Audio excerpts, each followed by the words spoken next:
Hello and welcome to How to Win the Lottery Season Ohio, Episode 2, Omensetter's Luck by William McGass. I'm Jerry Lewandowski. I am your man from Ohio. I have also a thing to tell you. Oh, what do you have to tell me? I believe in the last episode I said that Logan Paul offered Yes. the Kelseys $1 million to come play. It was not Logan Paul. It was Machine Gun Kelly. Oh, same hair. Who is, I guess, also from More Ohio. likable, though.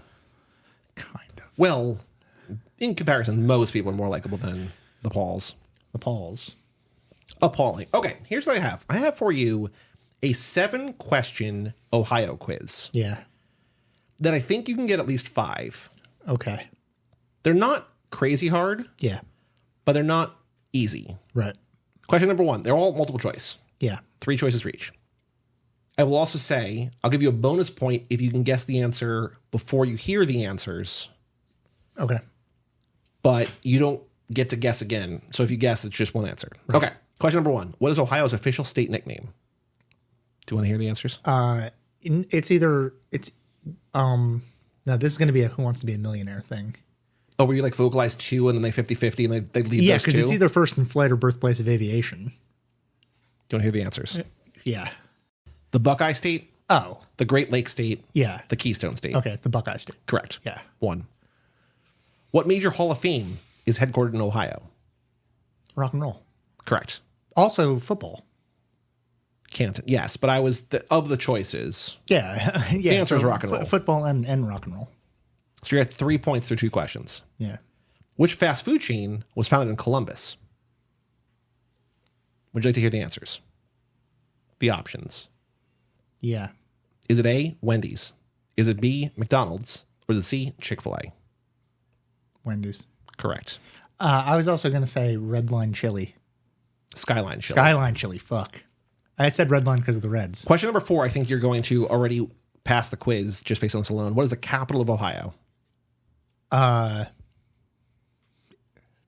Is it Dayton? Incorrect. The answers were Cleveland, Columbus, and Cincinnati. The answer is Columbus. Columbus, yeah. So you're at 4 points through 4 Why did I questions. think Dayton? Don't know. Question number 5. What natural border lies to the north of Ohio? Would you like the answers? Yeah. Is it A, the Mississippi River? Is it B, the Appalachian Mountains? Oh, Or is it C, Lake Erie? Lake Erie. Correct. I've been to Lake Erie. What is Ohio's official state rock song? This was exciting. Is it that fucking President of the United States of America song? No. It should be. Well, no, that's a Cheap Trick song. Oh, really? Cleveland Rocks is Cheap Trick. Yeah. Oh, but is that the President of the United States playing it? I think it's Cheap Trick. Really? think so. Why did I think it was? I don't know. That's weird. Because you voted for Drew Carey in every presidential election. Yeah, well, he's a libertarian. So is it think. A, Hang On Sloopy, B, Ohio, or C, My Town? Well, it's not Ohio, because that song is about fucking a bunch of kids being murdered. Well, also the Dodgers play I Love LA after every win, and that's about how much they hate LA. Yeah. People don't know what things are about. What was the third one? My Town by Montgomery Gentry. Probably My Town. Hang On Sloopy. Hang on, Sloopy. Okay. And then question number 7. What world record does the city of Dublin, Ohio hold?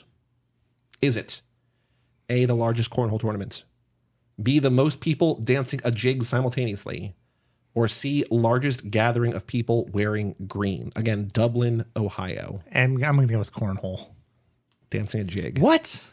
That sucks. You had 5 points through, or you had like 4 points through 3 questions, and you only ended up with 5. But you passed. Ohio sucks. Like third worst state in America. Really? I went to Ohio a ton of times when I was a kid. Isn't Ohio the one that how it votes, the country votes? Is that still true? Recently, that's pretty true, yeah, I think. Because it's a swing state. I mean, Pennsylvania also is a big bellwether for that. But I went to, they always had the, when I was a kid, I was a karate boy, and they did the state championships, which were obviously in New Jersey. Mm-hmm. And there were the regional championships, which were you would like divide the country in 4 and then have and then the champions of the states move on to the regionals, champions of the regionals move on to the nationals. Regionals were always in Akron, Ohio, at the University of Akron. How many times do you win state champion? 3. Wow. So you went to Akron 3 times. No, the second time I did not because I was on Team USA and I went to Venezuela instead. So they gave me a pass and let me just skip to go right to the nationals without competing in the regionals because I was on. How many times did you go to nationals? 3 times. Did you ever win? Twice. Really? Wow. This is so amazing that you never talk about this until we're on the microphone. Well, yeah, I don't know. In his Salon article naming 5 overlooked American novels written after 1960, novelist David Foster Wallace called Omensetter's Luck Gass's, quote, least avant-garde-ish and his best. Susan Sontag wrote, quote, William Gass has written an extraordinary, stunning, beautiful book. I admire him and it very much. Yeah, The Tunnel is on the Great American Novel one, and that's supposedly... Is that a Gass one? Yeah, and it's supposedly incredibly difficult. When I bought this book from our favorite local indie bookstore, he's just like, get ready. All right, yeah. Do you think it was that tough? I was texting with Egg a little bit because she was like, when do you think you're going to record? Because I need to know how much I'm going to read today. Yeah. And I was like, well, I'm on page 40. Like, this is like a week and a half ago. And she's like, I find the third story very difficult to follow. It is. Yeah. And I was like, oh, I'm not there yet. And I really wish I had known the third story was going to be as difficult to follow as it is, because I would have so embraced the first 2 even more.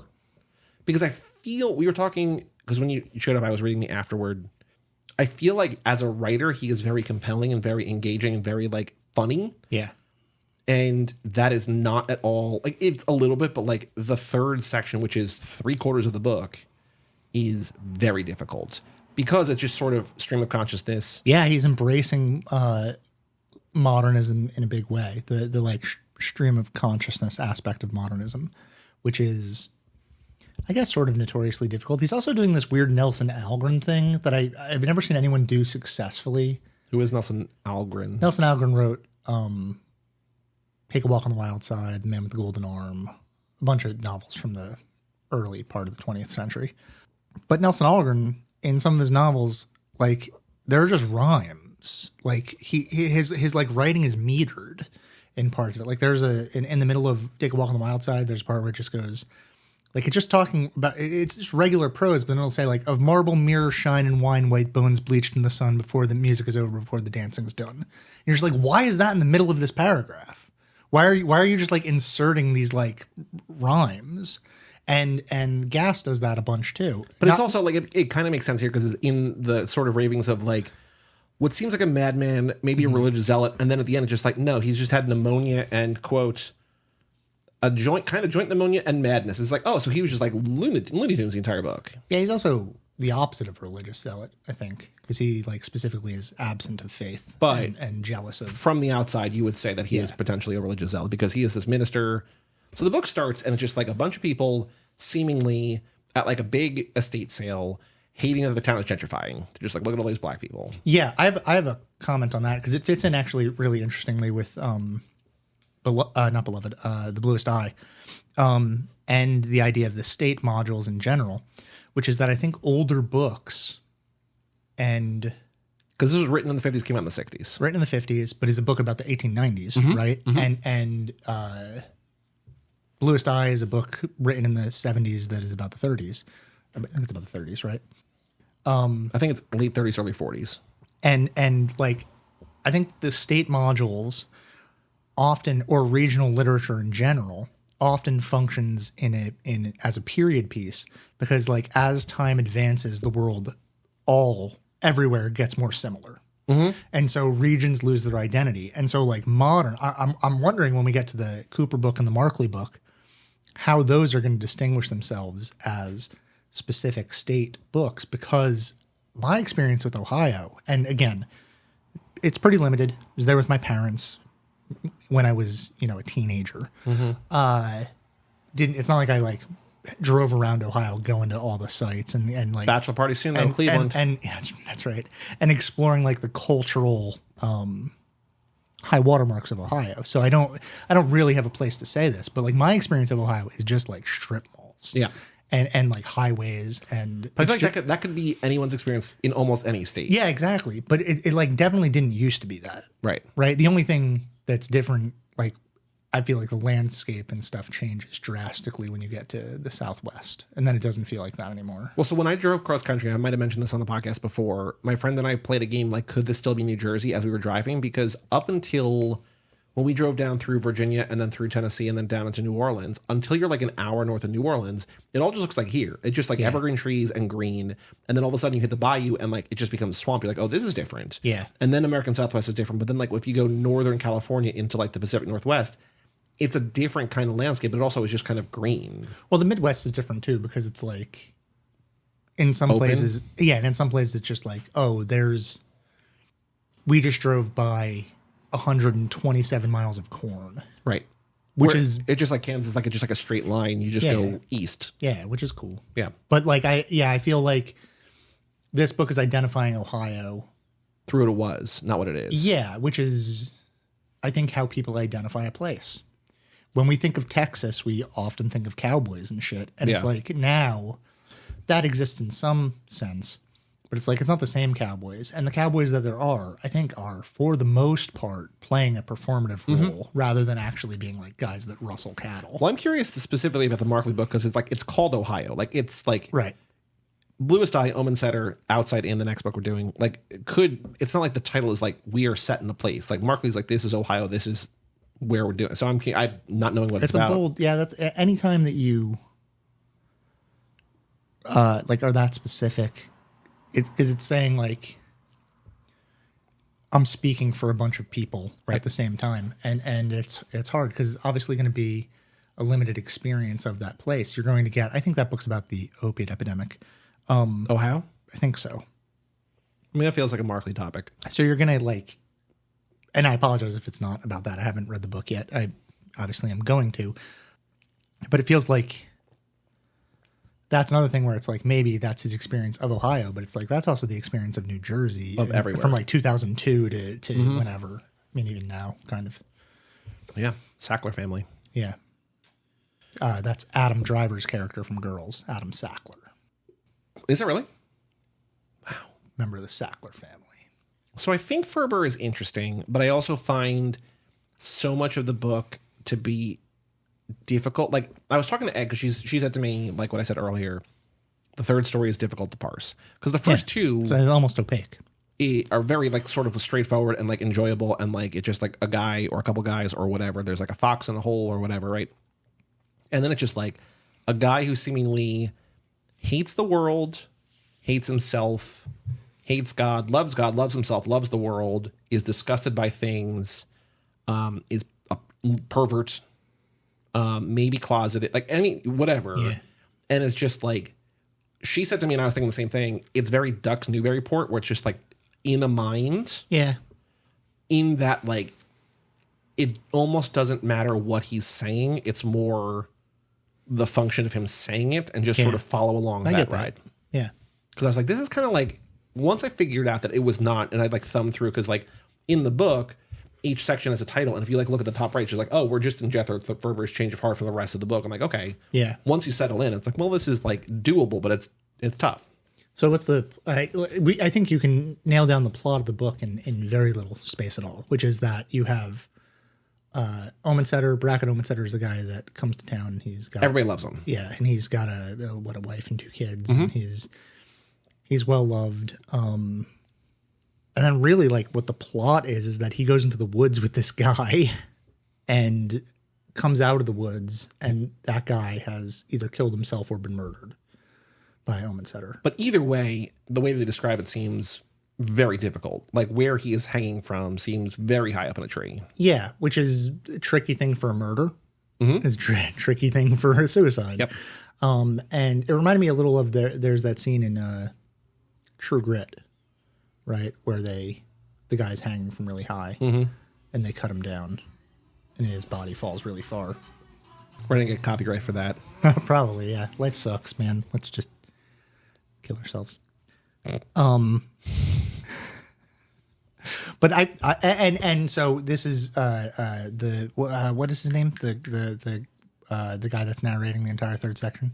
Jethro Ferber. So the third section is him sort of recounting all of that while being jealous that Omensetter seems to be moving through the world with ease. and with luck and grace and Yeah. admiration. And while he's going through this sort of crisis of faith, right? And most of it's talking to himself, right? Like as Matt, as Matthew, as Jethro, as Ferber, as Jethro Ferber, and just like different versions of how he feels or how he is perceived in a certain moment. Yeah. Which is a little difficult until you realize like what's actually going on. It's just like, who is this? Right. Maybe with God, maybe with himself. I didn't really think about it in the moment because it didn't really matter. But like, is there like a timeline with which like this whole takes place? Because it feels like there's hundreds of pages of his musing, but that could all just be like in an afternoon. Yeah, I think it's abstract. Yeah. And then he's not always by, like, there's scenes with him preaching in church and people being like, what is this guy talking about? Yeah. Why are we here listening to this guy ranting like this? Let's get out of here. Because it seems like he is just like disgusted by like what his town is becoming, what the world is becoming, by like just the nature of human beings. And yet he is also like, oh, but she's got some big tits on her. It's just like, well, guy. It feels to me like it's almost an unbearably sad and hopeless book. Like it felt like reading a book being written by a guy who is so depressed that he's just sitting with his head in his hands going like, fuck, fuck, fuck, fuck, fuck, fuck, fuck. Talking about gas. Yeah. And so I was surprised, not surprised because I knew that he had died like recently. Like he died in like 5 years ago or something like that. But you felt like this was something that like he writes, turns in, then kills himself. Yes. Yeah. It really feels like that to me because it feels like a guy, like I don't, new criticism, whatever. Ferber is not gas, obviously. Right. But like the questions and the voice and the sort of like amoral view of the world feels like it's being written by someone who has given up and who thinks that God has abandoned Earth and that there's nothing really to live for. And so like, when this book finishes, it's just like, how did this guy survive the next 50 years? Well, what's even more remarkable, we talked about this before we started recording, is that if you read the afterword, he talks about how he had like written most of the novel and then like lost it, or the manuscript was stolen, or it went somewhere. By Edward Drogo Mork. From Orc. Which is such a pinchin' ass like name.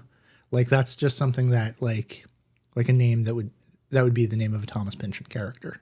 And so he had to like rewrite the novel over and over again to get it back to a point where he had sort of where it was before, which he says helped him because it was like he compares his mind to like a record, and like you have to find the needle for the groove, and like once he's in the groove he remembers it or whatever. But the original novel had not really used the Thurber voice at all. I don't think the character's in there at all. Like Thurber was just not in it at all. And so like the actual all the thematic concerns of the novel and the voice of it and all were birthed from this novel being stolen from him. Mm-hmm. Which maybe is true. I also think the interesting thing to me about that, other than realizing, oh no, like he is a very interesting, funny, compelling writer. Like it was so much easier for me, especially having just read 250 pages or whatever of Ferber's, but like reading those 10 pages in like plain English was like speed. Like it was like a joy. Yeah.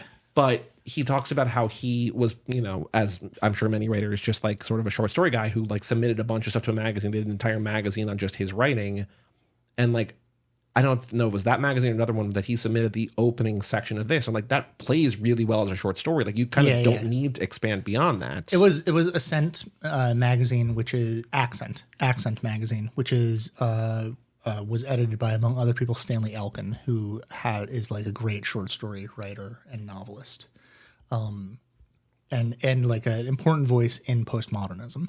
And so he is partially, like, I think can be partially credited for Gass's career in a way, among those other editors, because they are also the ones that when he submitted the book to them, they were like,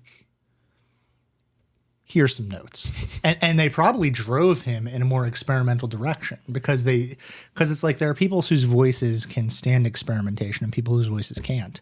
And probably they looked at what he had written and been like, well, you can actually push this further. And in pushing it further, you can push the form further. Yeah. And so like you may as well be this voice because he like if you look at guys from that era, the 50s into the 60s, those postmodern guys, which is like Gass, Gaddis, Pynchon, Elkin, Robert Coover, John Barth. My boy. Yeah, you love him. Like these guys, in some ways, like they really did birth a new form of like at least American literature. And like they sort of kicked down the door of postmodernism and made it like not accessible. I'm not saying that these books are accessible. They're not, but made A viable option to publish. and made postmodernism a sort of pop culture. Because these guys were like, these are popular enough novels in the 60s that like, you know, you could be a kind of celebrity if you were. Like, I know what postmodern means. I think Yeah. sort of specifically because I took a class in college about postmodern television specifically, but can you talk about like what postmodern means literally to those 5 or 6 authors that you talked about? Like how does it actually change the form of literature? So postmodernism goes hand in hand with a thing called post-structuralism, which is the essential belief that all the things that came before it were created by various power structures. And power structures pretend like they have a monopoly on the truth, but they do not have a monopoly on the truth, right? It's like saying like, I saw that published in the New York Times, so it's true. But the New York Times has its own agenda, right? Right. So postmodern, and this is like one of the ways in which postmodernism is like dangerous because it like asks you to question all of the everything.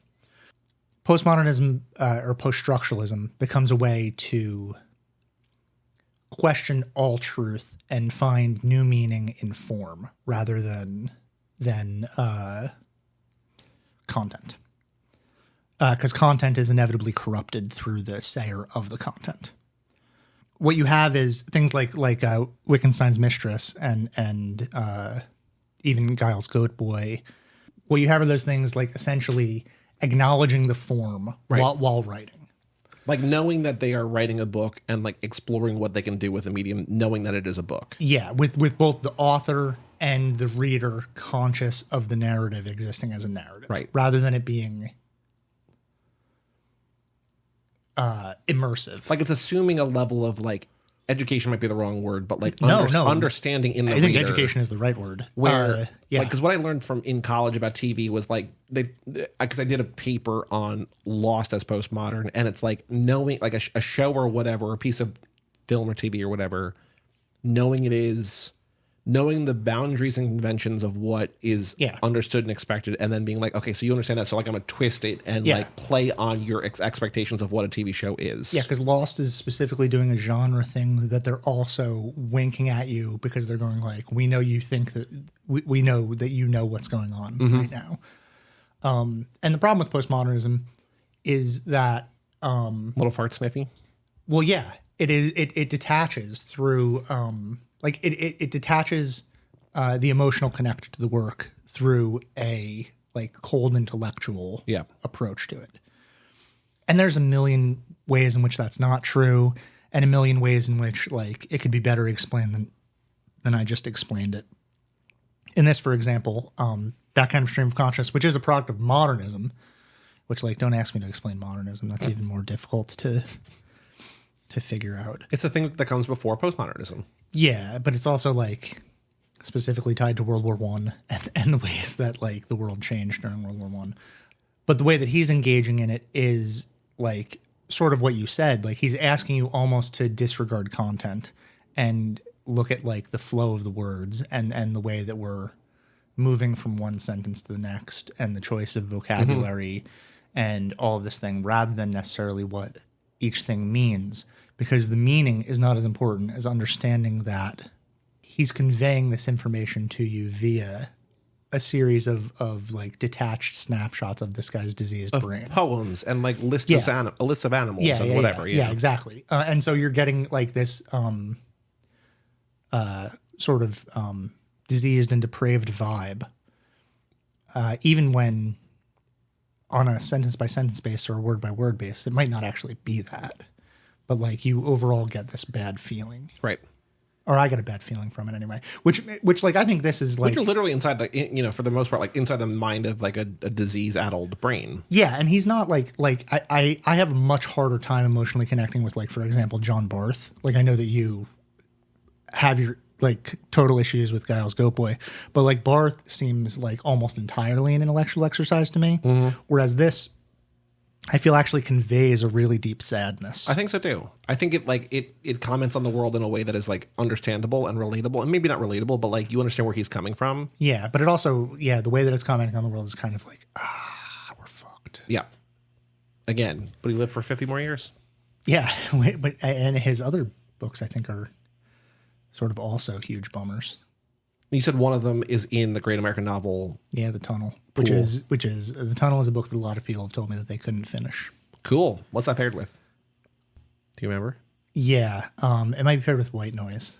Oh, because they both got a lot of Hitler shit in them. White Noise is a great book. Yeah, I think it's funny. Like, there's again, this is going back to what we were saying earlier about like people using contemporary writing at the time to talk about like decades earlier. But there's stuff, even though it was written in the 50s or 60s, that still feels modern. Where like at the end of the first long Ferber chapter, he says, I think almost literally, Omensetter is the worst. Like he says he is the worst. And it's just like very funny, just like, it's not like, that's not a thing that means anything. Like it means something, but it's also like, you're just like you're a high school girl. Yeah. But can I tell you that I was teaching the Crucible the other day, and there's a part where Giles Corey is talking about Reverend Paris. I think it's Giles Corey talking about Reverend Paris. And he was like, he says like, I fart at him. And my kid, like one of the kids in class was just like, does that mean the same thing? And I was like, yeah, totally. Like he's just saying that he's like farting on him. I shall pee you like rain on a window. I shall dissolve, disperse. The Lord shall bless my labor. I shall shit you like shavings. I shall spread, disperse. The Lord shall bless my labor. It's just like, guy, what is going on in that brain of yours? Beautiful. It's beautiful. I also thought the other quote that I put in here was just that he's just like, I could have preached in Cleveland, but I'm here. I only marked one thing. I took a photo of it on my thing, and I marked it, and it is the following. A fox dies quiet. There's something about that line. A fox dies quiet. It's almost like was it a pangram where it's like the quick brown fox that jumps over the lazy dog, but it's like a short version of that? Well, this is not a pangram because a pangram uses every letter in the alphabet. I'm just thinking like a pangram. You get the X and you get the Q. Yeah, it's a fox dies quiet. There's something about that is such like a very beautiful short sentence to me. It is nice. I mean, is that just like, that felt to me sort of like Coma Baby Lives. Yeah. Where it's like, well, Omensetter's kid is like literally dying or in need of spiritual salvation or something. Well, that's the other thing, is that for all of Omensetter's luck, like he's not like that's a. Do you think in this town, Omensetter's luck is a phrase, or is it just something that Ferber is like really trying to get going? Just like, oh man, Omensetter's luck. It's like, guy, why do you keep saying that? Ferber's like, yeah. He says it like it's just Ferber every 10 pages. Yeah. He's like, oh, with Omensetter's luck. It's like, that's not a thing. Omensetter's not doing great by the end of the book, though. He's just like, can you please help me? It's like, no, you murdered that guy. Like, I didn't. Yeah. Like, the kid didn't murder the guy. Can you help the kid? He even has all the rent money still on him.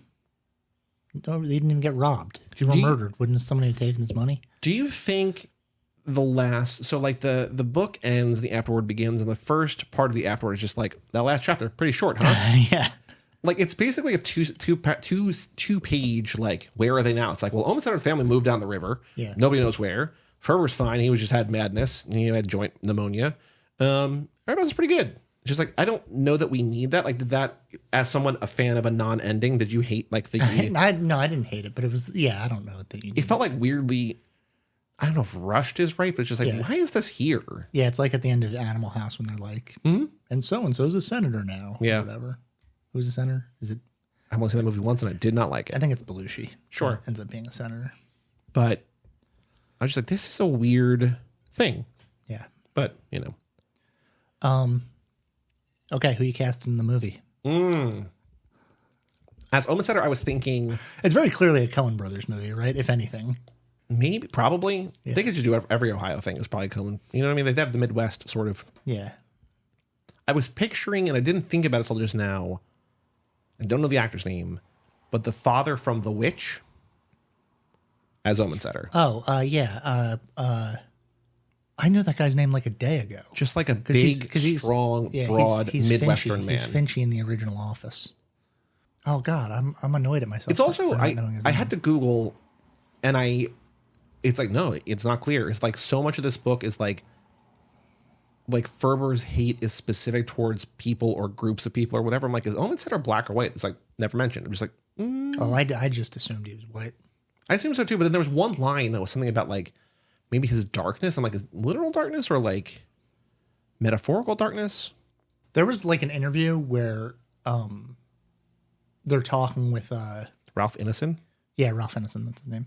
Where they're talking with William Gass. It's my birthday. And they're asking William Gass like what he thinks of the world. And he's just like, I hate people. Yeah, we can tell. I do not like the world that we live in at all. Mm-hmm. And then he goes on to say like on a day-to-day basis, he's fine and he has a good time talking to his neighbors and people in the street and stuff like that. But he sees humanity as like a failure. Yeah, that feels right. Overall. Yeah. It's like I have friends and I like people, but it feels like the greater social experiment has gone wrong. Yeah. And yeah, I don't know. Who are you casting as either omensetter or Ferber? Well, you did. Who are you doing? That omensetter was Ralph Ineson? Yeah. And I think Ferber would be someone like rat-like. Like John Hawkes. Ooh, that's good. Yeah. Have you ever seen... Oh, he was the star of like one movie. I mean, he's the star of Winter's Bone. Well, I guess Jennifer Lawrence is the star of Winter's Bone. Well, I mean, people want you see that movie, you walk out just you just remember her. You don't even remember him. Yeah. It was a movie called Too Late that I thought was really good. I saw it at a film festival, but he's a phenomenal actor that really doesn't get like he's even in like Eastbound and Down as Danny McBride's brother. It's just like give this guy more. Like he is so good. He's a likable part of Deadwood, a show that I do not like. Yeah, I never finished it. He's like Timothy Olyphant's like I know he is. Who'd you cast as the two? Well, I just said John Hawkes. Who you have as omensetter? Or are you going with Ralph Ineson? I think Ralph Ineson's good. Yeah, that's a good. I like a John Hawkes. And then how about Henry, the Hanging Man? Who plays Buster Scruggs? Tim Blake Nelson. Sure. Yeah, but and he gets all these roles. I think. I know. Yeah, especially the Coen brothers make this movie for like a good reason. But also, you couldn't make this movie because it's so voice centric. Like the thing about a novel like this is that it resists adaptation specifically because like the personality of the entire book lies within the voice of the writer is himself. Mm-hmm. We haven't talked about Mark Lee having Kamala as his president in the thing and then removing her since she did not win. Yeah. What do you think about that?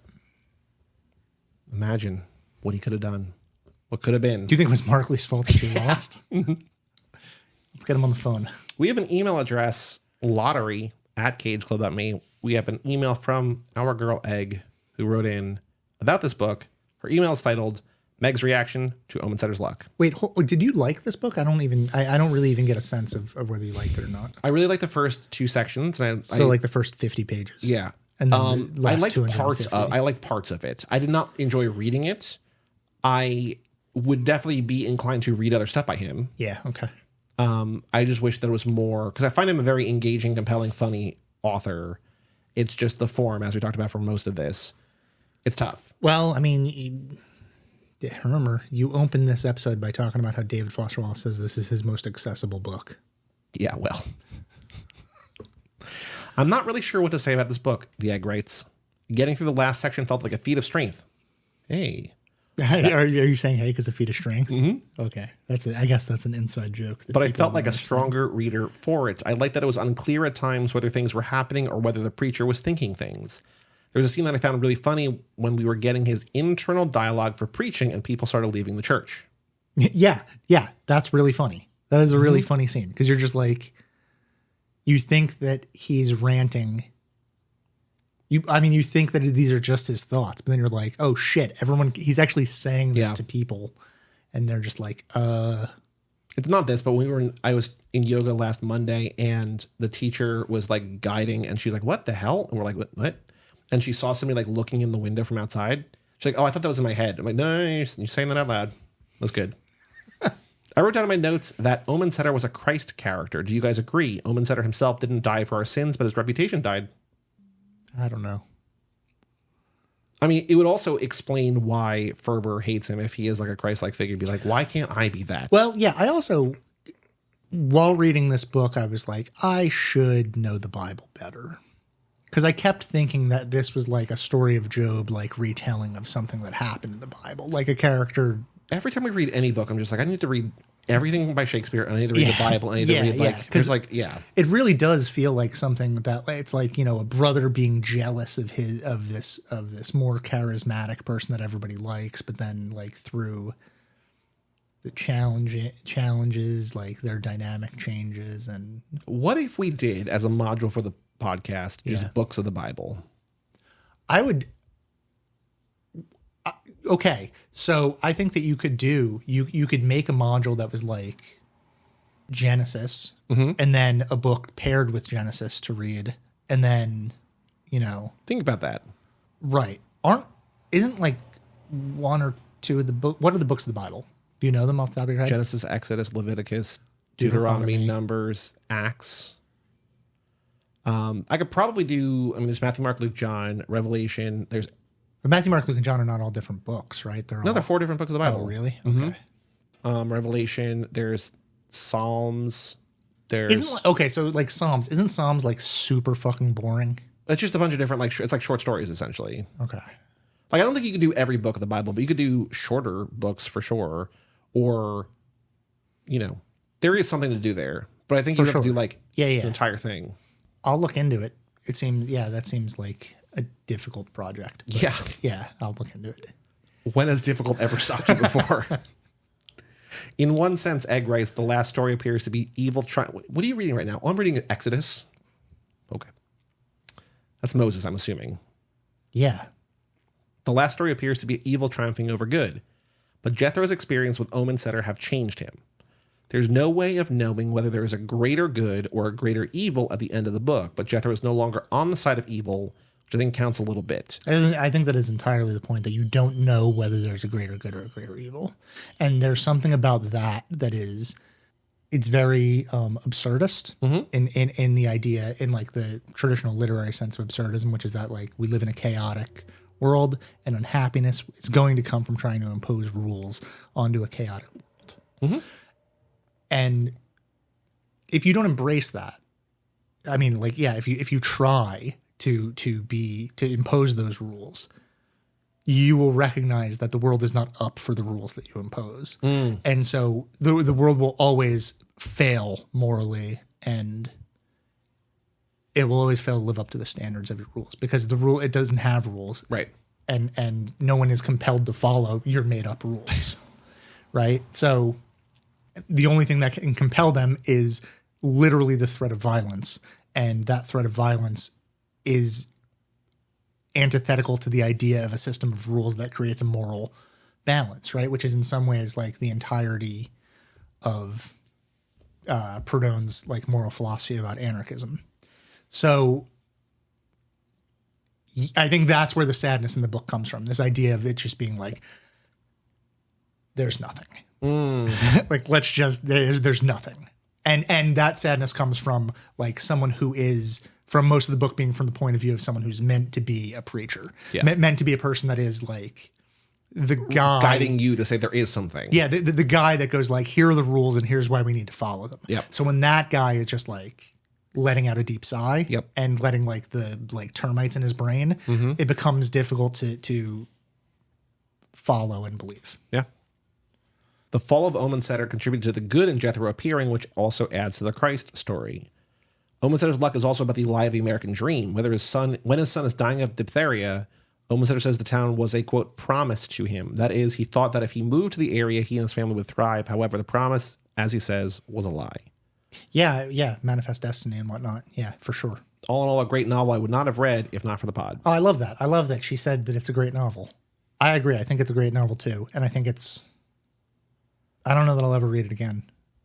It made me very sad. It's tough. Reading this book. Keep reading. Today's crime is... Sometimes I want the crime to be the crime that's in the book, but that feels not very creative. It's a rarity for you to do. I think you're allowed to do it once. Yeah. What's the crime in the book? I'm not... well, I mean, hanging a guy in the woods, I guess. Suicide? Is suicide a crime? Yeah. It's not legal. Yeah. Theme song.